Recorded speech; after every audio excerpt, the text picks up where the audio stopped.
to carry with them in it, whether it's student loans, whether it's a car loan, credit card debt. All these things come into our relationships, and sometimes we forget how impactful it is.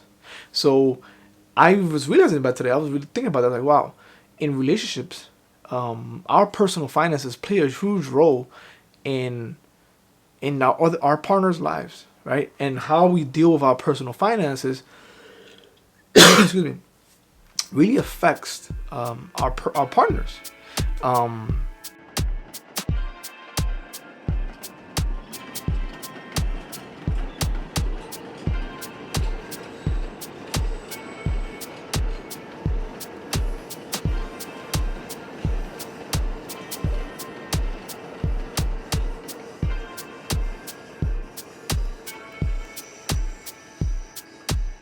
Hey, and continuing to my last video, I want to just go ahead and I had a topic that I touched in my last video.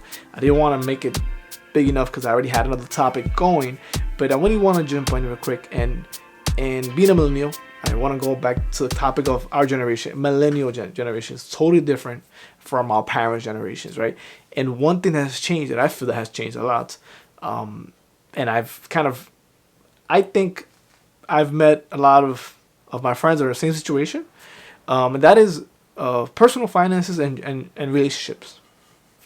Um, Especially when you are, sharing a household, or you have kids, or you are, legally married. Like all these relationships that you're living with a person and you're sharing your personal finances, and how much that contributes to your growth as an individual, whether it's the male or the female, whether it's the kids as well.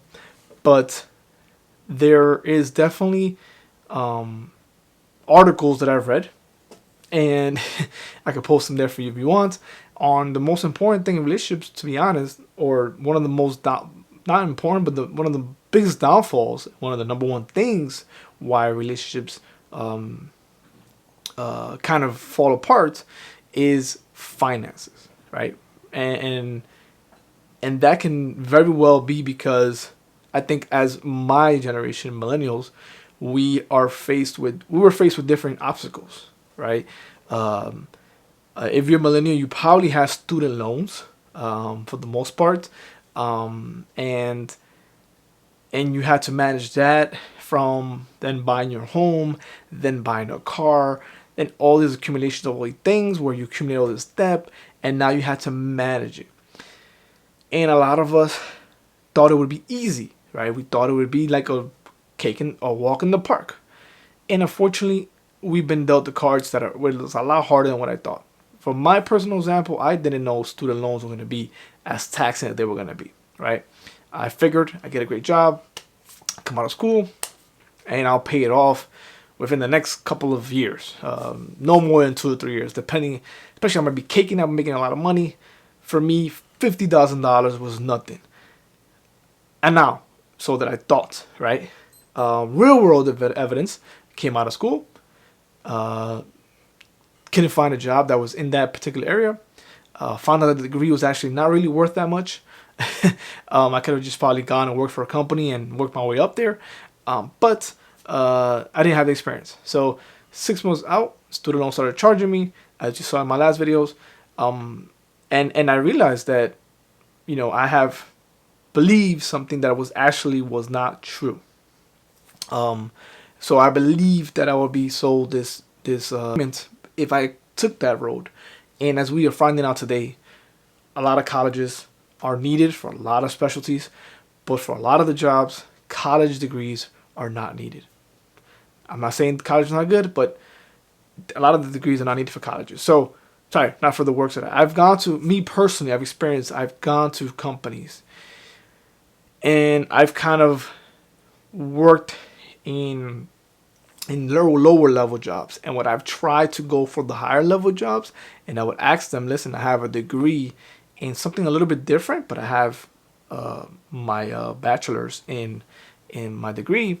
And honestly, an honest conversation I had with one of the higher ups, he goes, well, to be honest, I really don't care for the degrees. It just shows that you're committed and you were committed, but it doesn't really tell me that you can do my job or you can do the job for us effectively.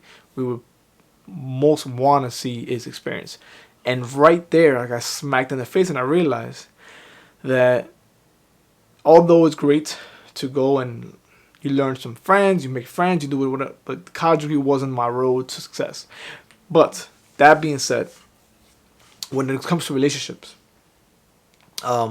everybody comes into the relationship at a different point in their lives, right? Everybody has their own thing to carry with them in it, whether it's student loans, whether it's a car loan, credit card debt. All these things come into our relationships, and sometimes we forget how impactful it is. So I was realizing about today. I was really thinking about that. Like, wow, in relationships, our personal finances play a huge role in our partners' lives, right? And how we deal with our personal finances, excuse me, really affects our partners. And we can say, no, my personal finances are mine and they're theirs. We're separate. We live our lives. I love them. They love me. It doesn't matter what I do with my personal finances.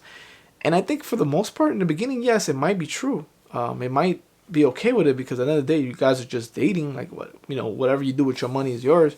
But honestly, I think in the long run, if you're trying to build something to the same financial goals, and if they're different, it does create some type of friction in a relationship. And I'm saying it from personal experience. There's going to come a time when you're going to want to probably purchase something or you're going to want to do something and the partner might have a different mindset. A perfect example.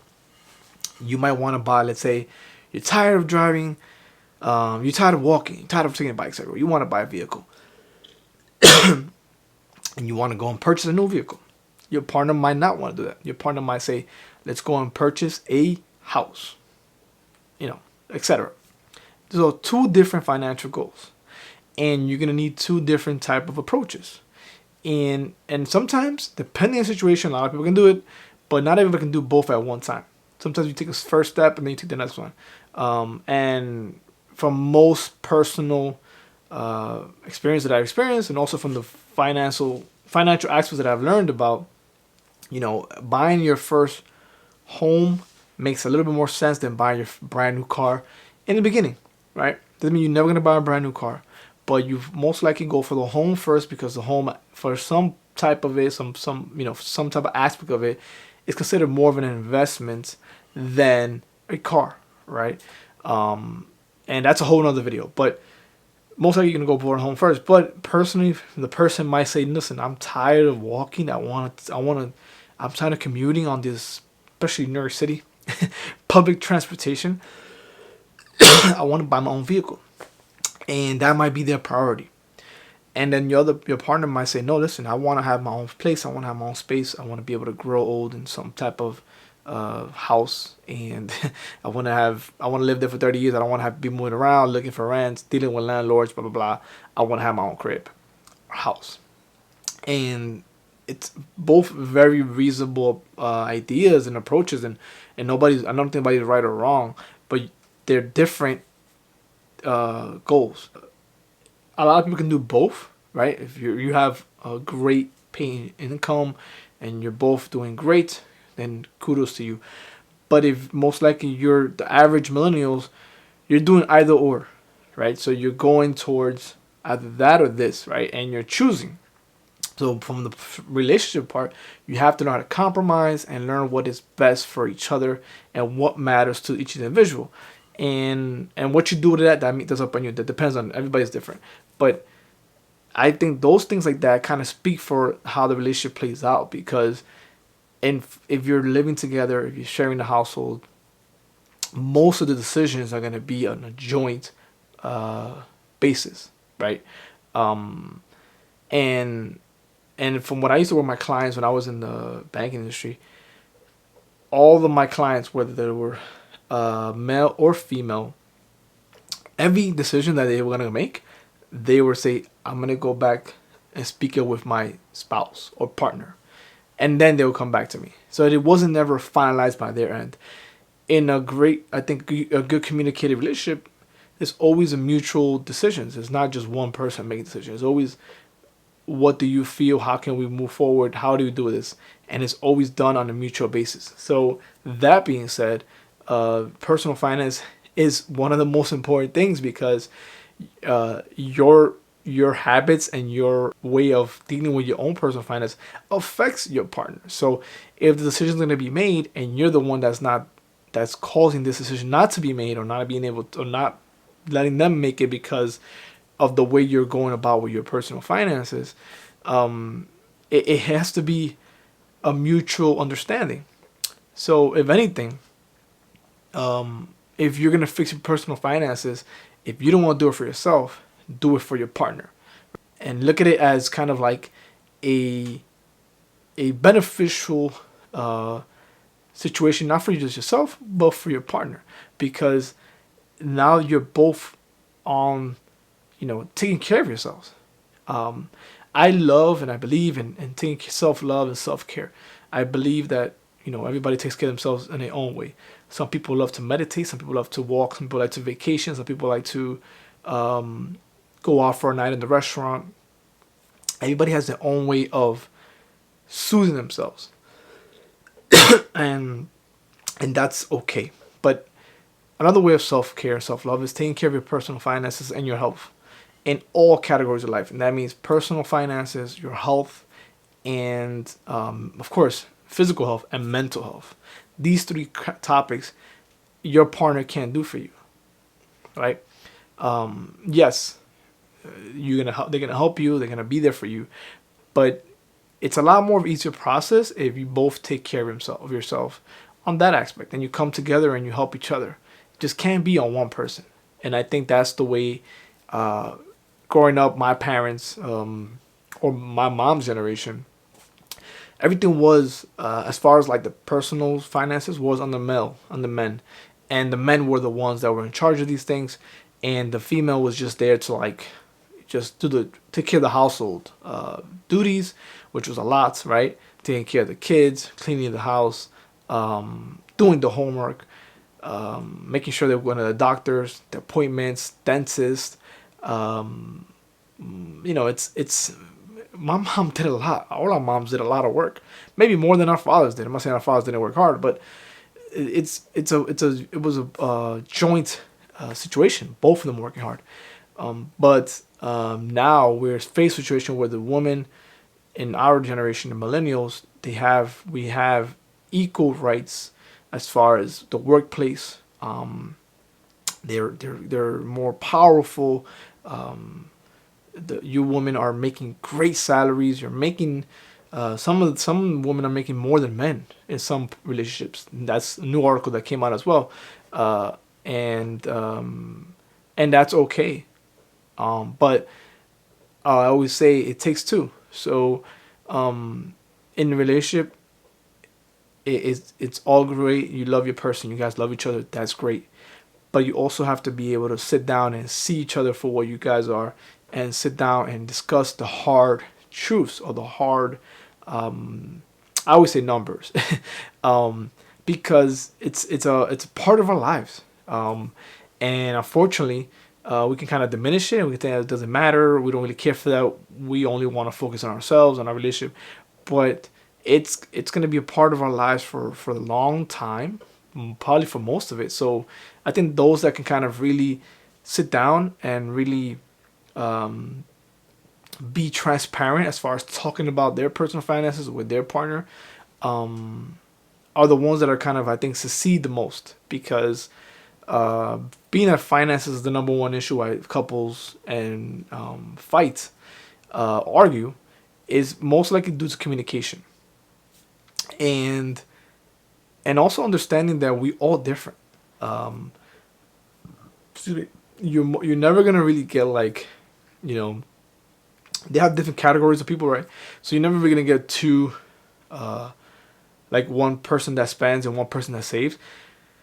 You're gonna get always the opposite. I think it's very hard to get the same. Um, because we kind of complement each other. Like for example, I know for me, I see myself as a saver. and my partner, she is more of the opposite. Not a bad thing, but there we have our weak points and our strong points, right? And and I know that, so I understand that, so I know where I stand, and I know she knows where she stands, and we do our best to kind of complement each other.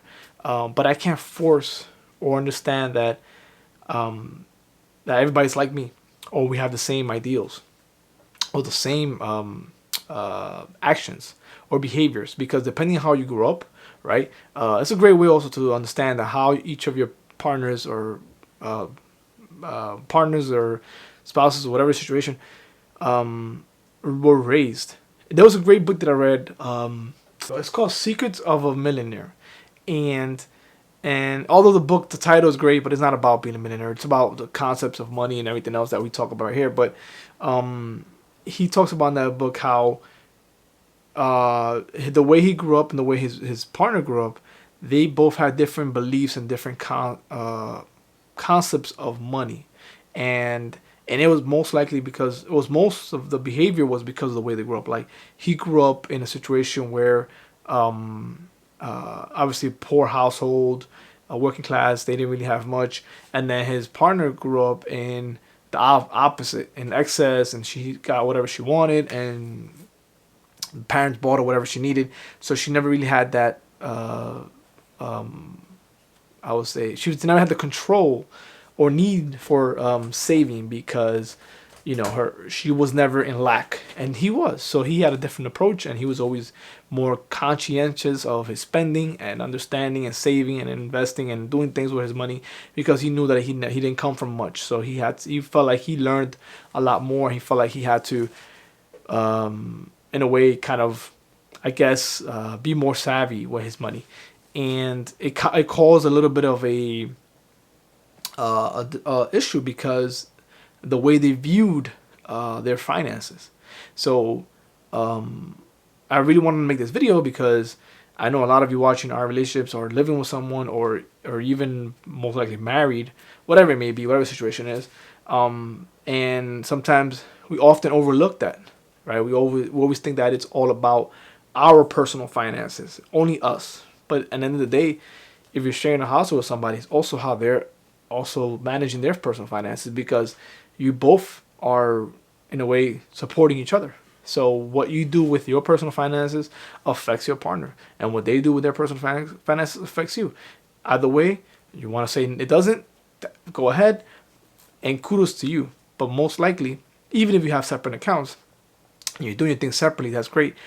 But when it comes to the future and you guys want to start doing something together, you're gonna have to start joining up and doing things together, right? And again, as we always say, two people can do a lot more than one, right? And if you're living together and you're trying to build each other and support each other, you're gonna sit down and join each other with both of your finances and your behaviors, and you're willing to, I would say, compromise and willing to see each other for who they are, will make a big difference in your relationship in the long run. Because one thing I learned, you can't change anybody. That's one thing I know. And I'm not no relationship guru, but you can't change anybody. So the way you gotta work it is see each other for who you are, and accept it and move on, move forward, work around it, and see where you guys can kind of meet in the middle. That's kind of the best thing we heard a lot of times. But be where you can kind of meet in the middle and both be able to agree on a certain step or process. And whether it's paying off debt, whether it's saving for your emergency fund, whether it's investing, whether it's saving for your whether it's a new home, a new car, all these things that kind of a part of our lives as far as we get older. Working together and learning how to work together, and if you want to say that it doesn't matter in a relationship, your personal finances come into play more than we think, and the sooner we can work that and learn that and understand that, the better our relationship's gonna be. So Hope you guys were able to relate with this video, and I'll see you in the next one. Peace.